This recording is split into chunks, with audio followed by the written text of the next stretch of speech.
Hello, dear friends. My name is Brother Sean, for those who don't know me, and I am a contemplative enclosed Franciscan monk, a Catholic Christian who embraces all faiths and none. The family I belong to is the Teo community of interspiritual Franciscans, a lay monastic community who are presently online from different parts of the world, where we gather each day mainly for 4 times, for morning and evening prayer, for our peace vigil at 8 o'clock, and for a twilight soul reflection for the following day. This short video is a video to commemorate the life of one young Pakistani girl called Shifilia, 18 years old, whose life came to an abrupt, tragic end 9 years ago. Shifilia's dismembered body was found only 3 miles from here in the River Kent in Cumbria. And it's taken 9 years for the courts to finally convict her mum and dad. What a tragic end to a young life. And my doing this is because I have followed this story from the moment her young body was found. I hadn't really taken any notice of the newsreels about this local Pakistani family who moved from Pakistan, a rural community in Pakistan, to Bradford in England. And from there they moved up market to Warrington, where they lived a very comfortable life and had several children. I think they had a son and 2 daughters, other daughters, apart from Shifilia. And the story is so tragic. And it's all to do with what they term today honor killing. The parents came from, as I said, a rural community in Pakistan to make a life for themselves and their children. They were young then, here in the Western world. And instead of trying to adopt a Western custom, they enforced the custom from their rural village in Pakistan. And young Shifilia struggled throughout her life trying to cope with the rigorous demands from her parents. And she shared her struggles with her classmates.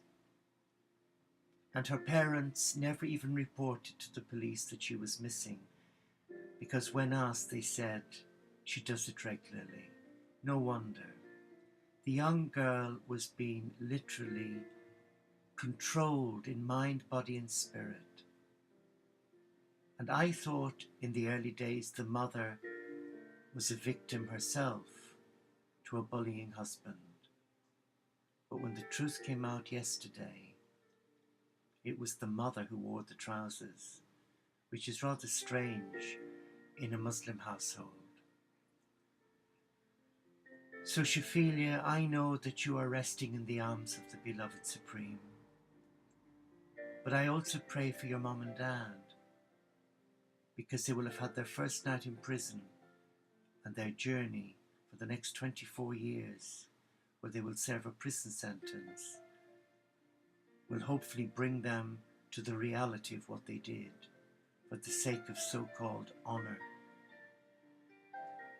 And there are many young girls within the Islam community, in the Muslim community, who sadly are taken to Pakistan, as well as young boys, for arranged marriages.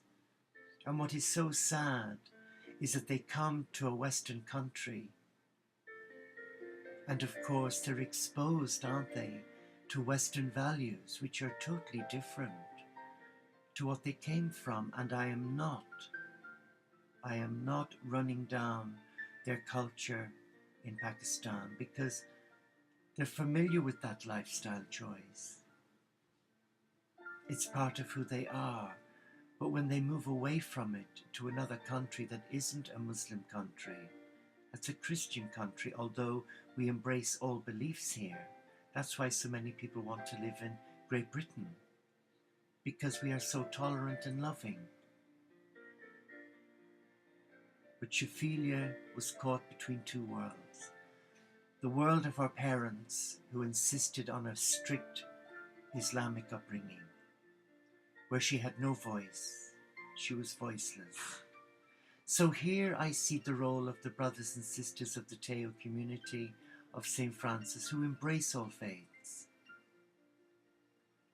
Our life as monastics is a life of prayer and service.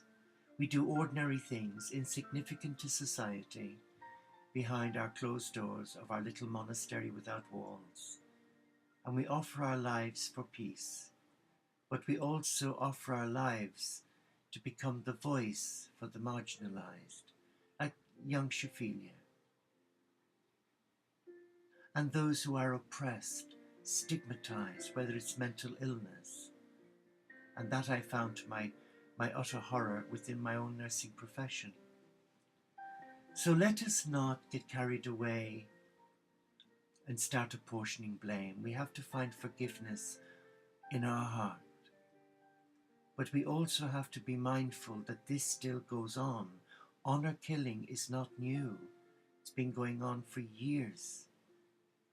And it's a big problem here in Great Britain, as it must be in other countries that are not Islamic.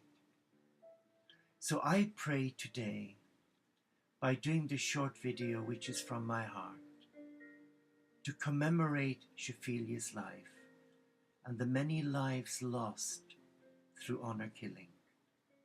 Isn't it time that we woke up to the reality and tried to see the divine in every child of God, regardless of fundamental beliefs? Fundamentalism is a disease. It is not of God. We have it within the Christian family. I remember, 15 years ago, when I was guided to set up a respite centre for women and children with AIDS in North Wales.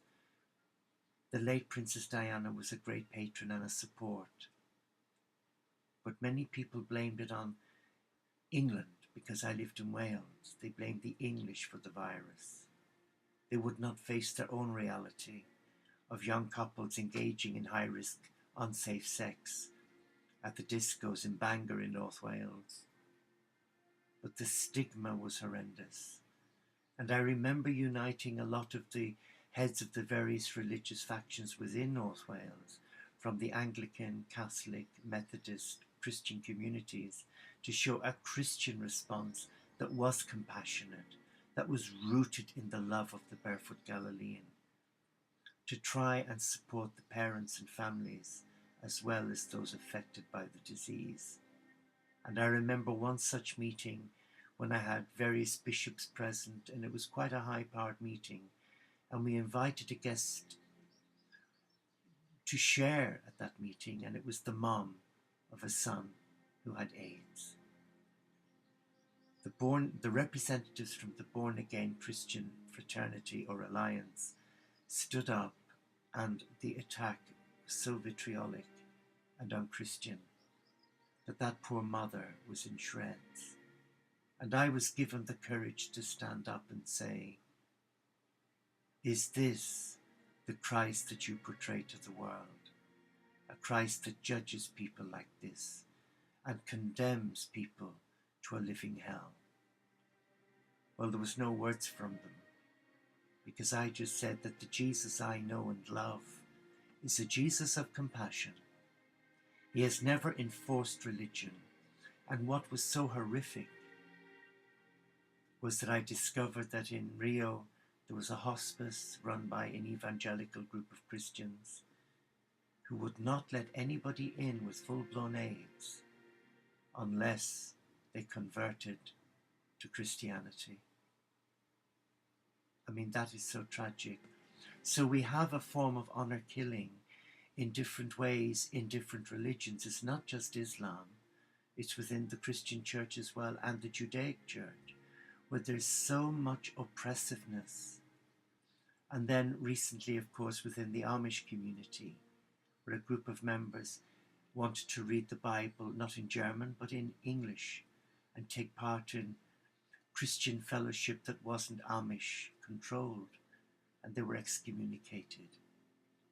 So let us be mindful that as we sit watching this, there are innocent lives being sacrificed as I speak to uphold the integrity of a family, whether it's a blood family or a religious family.